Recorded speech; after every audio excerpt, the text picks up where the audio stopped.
Hi folks, Mr. Long here. We're going to continue on with our graphing of log functions, and this is example number 2 of 3. Alright folks, so remember the logarithm is just an exponent, right? It's just an exponent. It counts the number of exponents or the number of repeated factors. Okay, so to begin with, we've got this function right here in front of us. I'll zoom in on it there. I don't see a negative anywhere, right? There's not a negative there, there's not a negative there, there's no negative in front of the x coefficient. So given that there's no negatives anywhere, clearly there's no reflections. Okay, so we've got our regular old log function. That's what it's going to be. It's going to look like that. Okay, so we know that. Now we need to take a look at the domain. So the domain we know depends on the evaluated power. And what's true about the evaluated power? It's always greater than 0. It doesn't matter how many times you repeatedly multiply or divide a base. And we assume the base, remember the base is always positive. We say that by base is greater than 0. So if you take a half, you take a third, you take a tenth, you take 100, you take 5, you take root 2. If you multiply or divide those over and over again, you'll never get to 0 and you'll never get a negative. Okay, so what is our evaluated power for this one? Well, 100x plus 300. So we know that 100x plus 300 is greater than 0. I would subtract 300 on both sides. Okay, so I would have 100x is greater than negative 300. And then I would have that, I would divide both sides by 100. So I'd have x is greater than negative 300 divided by 100. X would be greater than negative 3. So that, folks, is our domain. But what's also nice about that is it tells us that our vertical asymptote is at x equals negative 3. Okay, x equals negative 3 is our vertical asymptote. Okay, that's how the evaluated power helps us with the function. So then I go up to here. Now this is the part where we're going to use our log rules. Okay, we're going to use our log rules. And just to go over this part here first, I'm going to just take a simple function like log of 1000x. And I'm going to use the log rules for multiplication. Well, if you look at this one, the log rules for multiplication, I've got log of 1000x. Well, that's no different than having this is a and this is b. So what does that equal? Well, that's going to equal the log of 1000 plus the log of x. Oh, and what's that worth? Remember, common log means base 10. What exponent did I put on 10 to make 1000? Well, 10 times 10 is 100, times 10 again is 1000. So what does that actually equal? That actually equals 3 plus log of x. Okay, so I'm going to write down here what we started with. That's the log of 1000 x. There's something really interesting there. So if you remember from your transformations, that's called a horizontal, you would probably call that a horizontal compression. I would call it a horizontal scaling of factor 1000. And then the plus 3, because remember, it doesn't matter if the plus 3 is here or here because addition is commutative. The order doesn't matter. That's a vertical shift up 3. So there's an equivalence there for logs of horizontal compressions and vertical shifts up. Very strange, eh? Okay, but that's related to the exponent rules. All right, so let's see. How do we do the same thing here? Well, first thing I need to do is I need to write this as a product. Okay, that's got to be written as a product. A times B. Right now, it's written as a sum, right? Just two terms and a sum. 100x is one term, 300 is another. So I think I see a common factor of 100. And then bracket. Remember that factoring just means division. So that's, you're factoring out 100 means you're dividing by 100. So that's going to be x plus 3. Okay, so that, folks, is the inside. We just wanted to show you the inside of that so that you can see how it works. Now, one thing I didn't do is, there's nothing there at the end. So let's go ahead and keep simplifying that. So now that is A and that is B, right? So that becomes the log of 100 plus the log of x plus 3. Again, base 10.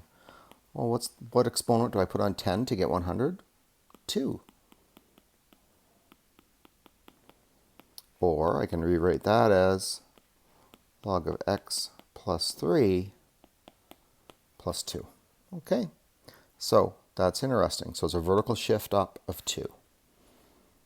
Okay, now we're going to solve for the y-intercept. Now I can use all kinds of different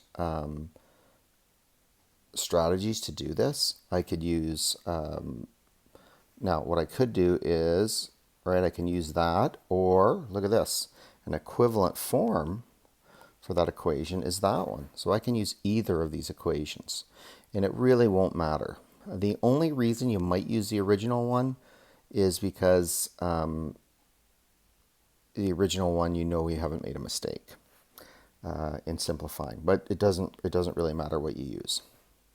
Okay, so what do I know about this one? Well, let's see. If I want to solve this equation, I know this is base 10. And I'm solving for something in the evaluated power. So I want to isolate the evaluated power. And we know that the evaluated power equals b to the n. So the evaluated power, which is 100x plus 300, will equal 10 to the exponent of 0. Well, what's 10 to the exponent of 0? Nothing more than 1. Okay, so 100x plus 300 equals 1. Subtract 300 on both sides, and then I would divide by 100. Okay, so I'm going to be left with 100x equals negative 299, and x is going to equal, divide both sides by 100, negative 2.99. Okay, and that's our x-intercept.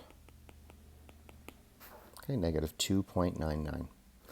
So I would say now we have enough information to do our rough sketch. And, you know, I was thinking I probably should be doing it on here. So it's going to look like this one, right? So I'm going to come across to here, and I'll repeat that graph.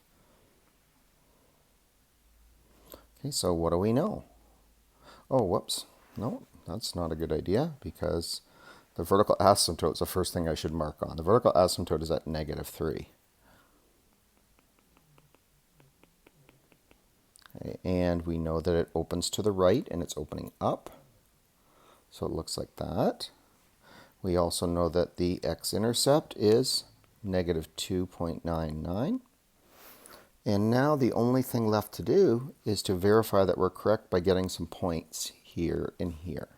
Okay, this would be the n behavior out here, and this is understanding the behavior at the vertical asymptote.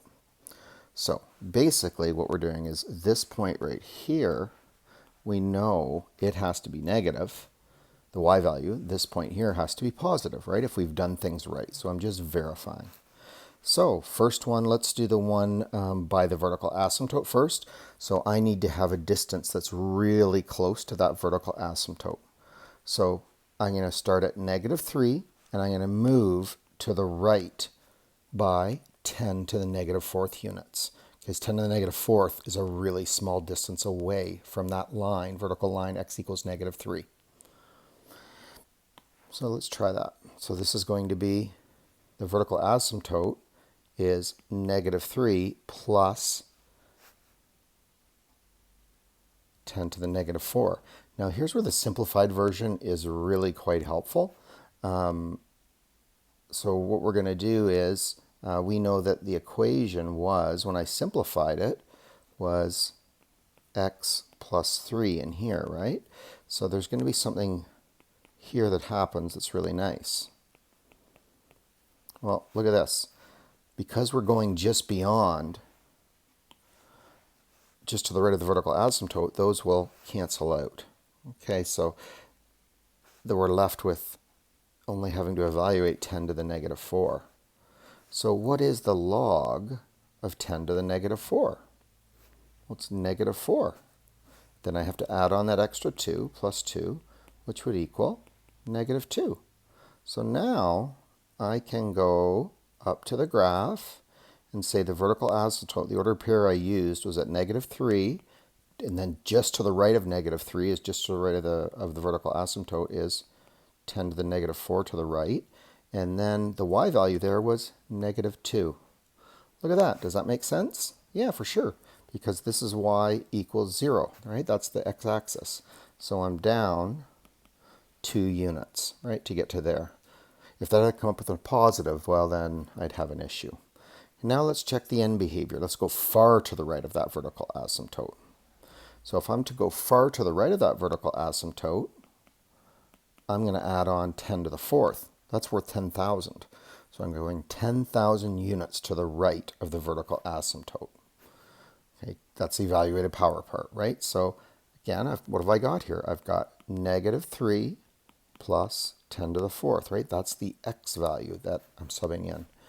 And what will work out nicely is that these will cancel out. They add to 0. So then I'm left with this. Well, what is the log of 10 to the 4th? Well, what exponent is put on 10 to make 10 to the 4th? 4. Plus that extra 2 makes 6. So then I come to here, and I know that the ordered pair here is negative 3 plus 10 to the 4th, comma, 6. And that makes sense, that the y value here is 6, right? So this verifies that our graph is very reasonable. Getting these last 2 points, really, really important. Okay, really important. All right, so that's that example, folks. I would encourage you to rewind that, go over it again. Again, very much step by step, but also very focused on the attributes of logarithms.